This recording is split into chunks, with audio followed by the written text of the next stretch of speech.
Olá pessoal, no vídeo de hoje vamos fazer a resolução dos exercícios da aula 07, parte de introdução a funções. Então esse primeiro exercício ele traz um quadro que apresenta informações referentes à produção de certa máquina que varia proporcionalmente ao tempo de funcionamento. Com base nessas informações faço o que se pede. Então ele põe aqui o tempo de 6, deve ser 6 horas, né? Não tem a unidade, a gente vai entender horas. 480 peças produzidas, 11 horas, 880 peças produzidas, 16 horas, 1.280 peças produzidas, 21 horas, 1.680, 26 horas, 2.080, 31 horas, 2.480. Escreva uma lei de formação da função que relaciona a quantidade de peças produzidas ao tempo de funcionamento da máquina. Veja, para eu achar essa lei, eu vou buscar justamente essa ideia da proporcionalidade, né? Então a gente vê aqui que vai crescendo o tempo, vai crescendo o número de peças produzidas. E ele cresce de maneira diretamente proporcional, né? Então a quantidade de peças é proporcional ao tempo. O que eu posso fazer em todos os casos aqui é dividir a quantidade de peças pelo tempo. Se eu fizer 480 dividido por 6, ou 880 dividido por 11, ou 1280 dividido por 16, e assim por diante, eu vou perceber que todas essas divisões vão dar igual a 80. Então, eu posso calcular a quantidade de peças de acordo com o tempo t através de uma expressão 80 vezes t. Então, em 1 hora, 80 peças, 2 horas, 160 peças e assim por diante. Ok? Letra B. Qual a quantidade de peças produzidas por essa máquina em 8 horas de funcionamento? Então, eu vou substituir o tempo por 8. Q de 8 vai ser 80 vezes 8, 640 peças. Ok? Então, letra A e letra B estão aqui. Letra C. Por quantas horas, então a pergunta aqui é o tempo, essa máquina deve funcionar para produzir 1.160 peças. Então eu sei que a quantidade que ela vai produzir dentro desse tempo t é 1.160. Só que essa quantidade vai ser 80 vezes o tempo t. Ok? Então, para isolar o tempo t, eu vou simplesmente pegar o 80 que está dividindo, e vou, multiplicando, e vou dividir, né? 1.160 dividido por 80. Isso vai dar 14,5 horas. Você poderia deixar a resposta assim? Poderia. Mas nenhum relógio marca o tempo em 0,5 horas, né? Então, normalmente no relógio você vai ver esse tempo como 14 horas e 30 minutos. Ok? Ou só 14 horas e 30. Já fica também uma boa maneira de responder, tá? Questão 2. A soma S dos ângulos internos de um polígono convexo é dada por S de n igual a n menos 2 vezes 180. Note que isso aqui é uma função. O n pertence aos naturais e ele é maior ou igual a 3, porque você não tem um polígono com menos do que 3 lados, né, em que n é a quantidade de lados do polígono. Então eu vou trabalhar com uma funçãozinha bem simples. Letra A. Calcule a soma dos ângulos internos de um polígono convexo com... Então, primeiro item, 5 lados. A soma com 5 lados vai ser 5 menos 2 vezes 180 graus. Aqui até poderia colocar a unidade de graus aqui, já que é a soma de ângulos, né? Mas eu sei que o resultado vai estar em graus. Então eu tenho ali que esse polígono vai ter 540 graus da soma dos ângulos internos. Item 2, soma dos ângulos internos de um polígono com 6 lados. 6 menos 2 vezes 180. Isso aqui vai dar 4 vezes 180, vai dar 720 graus. Item 3. Soma de um polígono de 7 lados, um heptágono.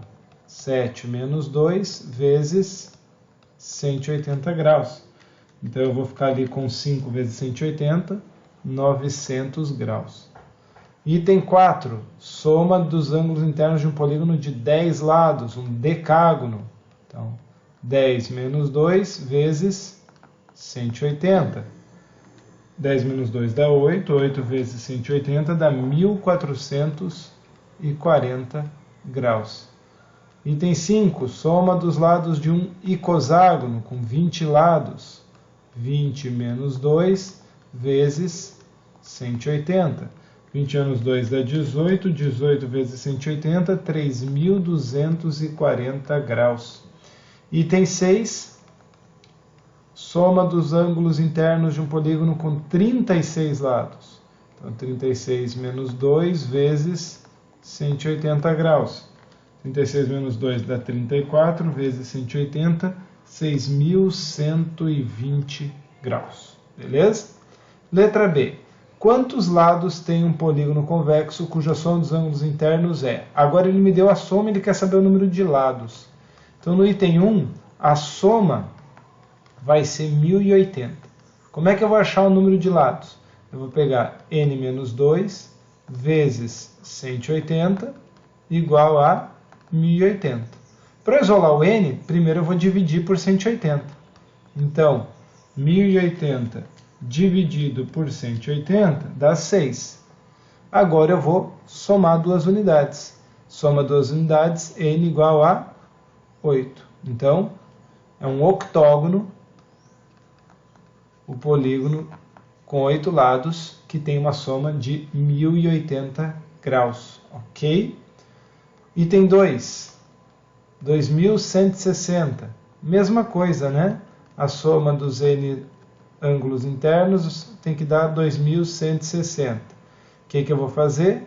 Eu primeiro vou tirar o 180 que está multiplicando, dividir o 2160 graus por 180, isso vai dar 12. Se n menos 2 é igual a 12, n igual a 14 lados. É um tetradecágono o polígono. Ok? Item 3. Agora a soma é 4.500. Então a soma dos n ângulos internos é 4.500 graus. Então eu vou ficar com n menos 2 vezes 180 graus igual a 4.500. Eu vou dividir o 4.500 pelo 180 chegando em 25. Soma duas unidades, 27 lados aqui, ok? Por fim, no item 4, a soma dos ângulos internos tem que dar 7.200 graus. Mesma coisa, n menos 2 vezes 180 graus igual a 7.200 graus. Faz a divisão, 7.200 dividido por 180 dá 40. Soma duas unidades, 42 lados. Então, esses são os polígonos com essas somas de ângulos internos. Beleza? Continuando, exercício 3. Escreva as coordenadas dos pontos representados no plano cartesiano. Esse é muito simples, né? Eu vou ter aqui os pontos A, B, C, D, E e F. A única coisa que eu tenho que cuidar é que toda vez que eu vou escrever as coordenadas, eu uso o par ordenado. A primeira coordenada é a abscissa, ou seja, a coordenada horizontal, né? Abscissa. E a segunda coordenada é a vertical, a ordenada, ok? Então, x e y. Então, o A tem x menos 1, y 0. Menos 1 e 0. O B, o x é menos 4, y menos 2. Menos 4, menos 2. O C, o x é 3, o y é menos 6. 3 e menos 6. O D, x é 2, y é 1. 2 e 1. O E, abscissa 5, ordenada menos 1. 5 e menos 1. E o F está na origem, ordenada e abscissa 0 e 0. Bem facinho esse exercício. Já no exercício 4, ele faz o contrário. Ele dá aqui 8 pontos e ele pede que a gente construa um plano cartesiano e indique esses pontos no plano cartesiano abaixo. Eu vou trazer um plano cartesiano já desenhado, eu vou fazer ele aqui no GeoGebra, que aí fica bem retinho, tá bom? Prontinho. Tá aqui então o plano. Vamos então agora começar a desenhar os pontos no plano. Tá? Ponto A, menos 1 para x, 0 para y. Então ponto A está aqui. Exatamente na mesma posição que estava o ponto A no item anterior. Né? No exercício anterior, Até vou voltar na tela aqui, ó, o ponto A lá, ó, o ponto A aqui, coincidência. Ponto B, 5 para a abscissa, 5 para x, menos 2 para y. Então, 5 na abscissa, menos 2 na ordenada, aqui está o ponto B. Ponto C, 0 na abscissa, menos 3 na y. 0 na abscissa está exatamente no eixo das ordenadas, menos 3, está aqui o ponto C. Ponto D, 2 na abscissa, está aqui, 3 na ordenada, 1, 2, 3, está aqui o ponto D. Ponto E, menos 3 na abscissa, está aqui, menos 4 na ordenada, desce até o menos 4 aqui, ponto E. Ponto F, 0 na abscissa, 1 na ordenada, opa, está aqui, ponto F. Ponto G, menos 4 na abscissa, 5 na ordenada, menos 4 na abscissa está aqui, 5 na ordenada lá em cima, o G.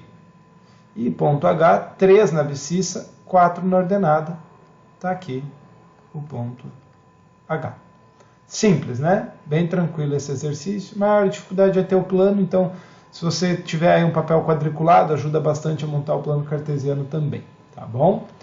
Exercício 5. Um desfibrilador é um equipamento utilizado em pacientes durante parada cardiorrespiratória, com o objetivo de restabelecer ou reorganizar o ritmo cardíaco. O seu funcionamento consiste em aplicar uma corrente elétrica intensa na parede torácica do paciente em um intervalo de tempo da ordem de milissegundos. O gráfico seguinte representa de forma genérica o comportamento da corrente aplicada no peito dos pacientes em função do tempo.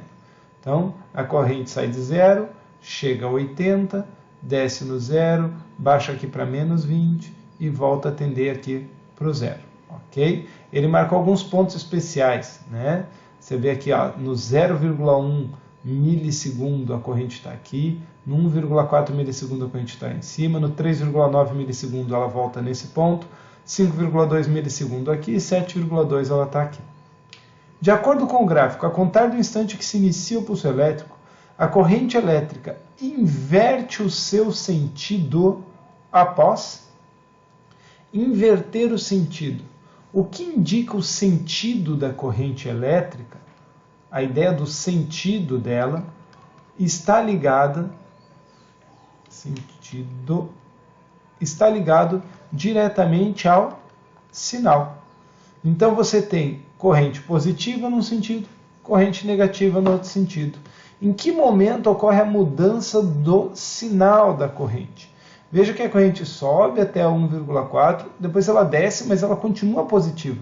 Continua, né, uma corrente positiva, que ela chegou perto dos 80 aqui, um pouco mais talvez, e ela vai descendo, mas, por exemplo, nesse momento ela está aqui, ó, ainda em 40 amperes, ainda é uma corrente positiva.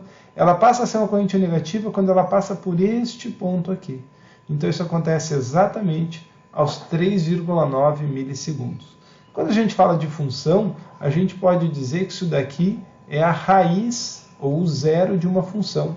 É o ponto onde a função ela atravessa, né, de um lado para o outro ali do gráfico, do eixo, e aí o sinal vai ser alterado. Ok? Exercício 6. Acompanhando o crescimento do filho, um casal constatou que de 0 a 10 anos a variação de sua altura se dava de forma mais rápida do que dos 10 aos 17. E a partir dos 17 anos, essa variação passava a ser cada vez menor, até se tornar imperceptível. Para ilustrar essa situação, esse casal fez um gráfico relacionando as alturas do filho nas idades consideradas. Que gráfico melhor representa a altura do filho desse casal nessa função de idade? Então veja, do 0 aos 10, o crescimento foi mais acelerado. Então, do 0 aos 10, acelerado. Depois, dos 10 ao 17, foi um pouco mais lento. Então aqui, mais acelerado. Depois, mais lento, do 10 ao 17. E aí, a partir do 17, ainda mais lento. Ainda mais lento, tendendo a ficar imperceptível, ou seja, tendendo ao equilíbrio, né? Então vamos lá. Vamos olhar esse primeiro gráfico aqui, letra C, né? Vou de baixo para cima.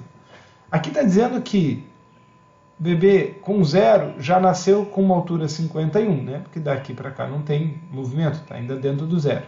Até os 10 não tem movimentação nenhuma. Aí aos 10 anos o bebê cresce de uma hora para outra dos 51 centímetros para 1,48.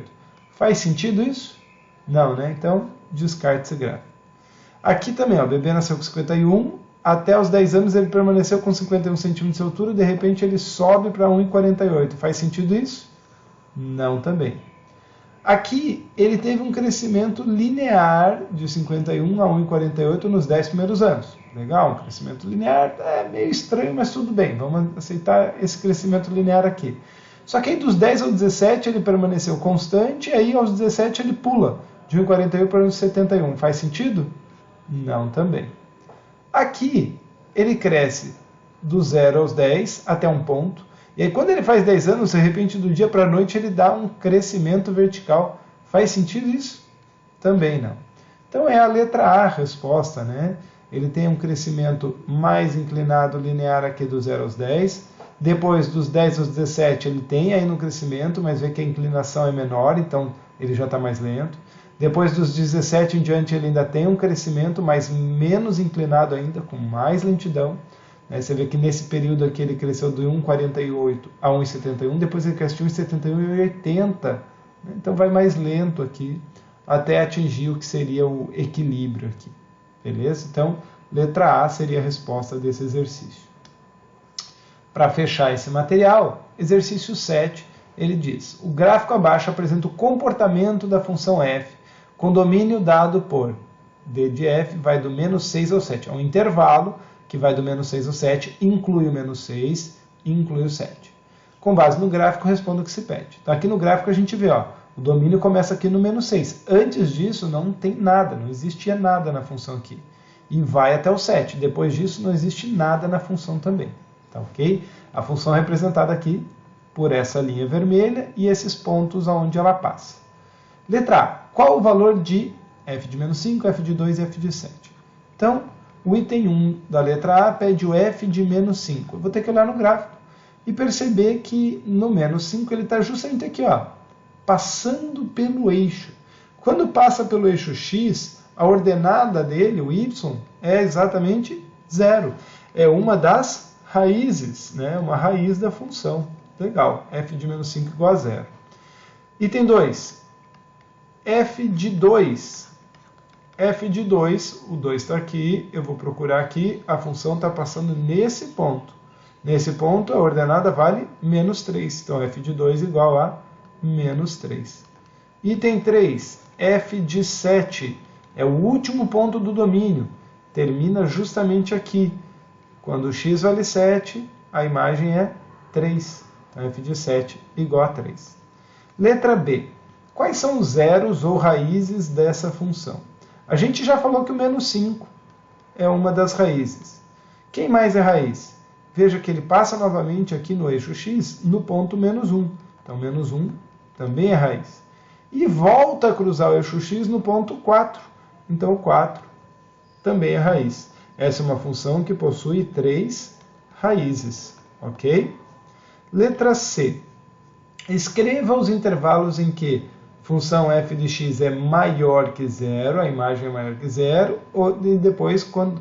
E ficou as duas maiores. Vou corrigir no material, tá? Aqui eu quero a menor. Essa maior, essa menor. Então vamos lá. F de x maior que 0, C. Aonde que a função está positiva? Ela tem que estar acima do eixo. Nota que ela está acima do eixo nessa parte aqui, nessa parte aqui, nessa parte aqui. Então, entre o x entre menos 5 e menos 1. X entre menos 5 e menos 1.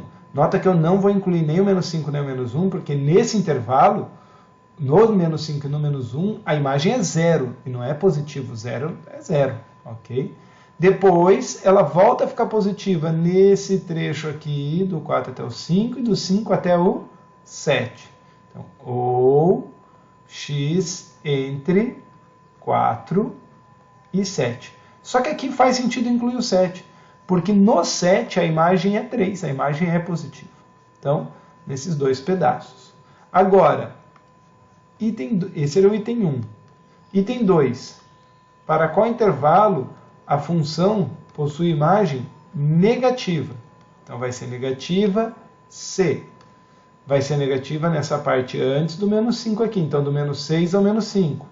X entre menos 6 e menos 5. E nesse caso faz sentido incluir o menos 6, porque a imagem do menos 6 é negativa, do menos 5 é 0. Depois ela volta a ficar negativa nesse intervalo que o x está do menos 1, vem até aqui embaixo, depois sobe até o 4.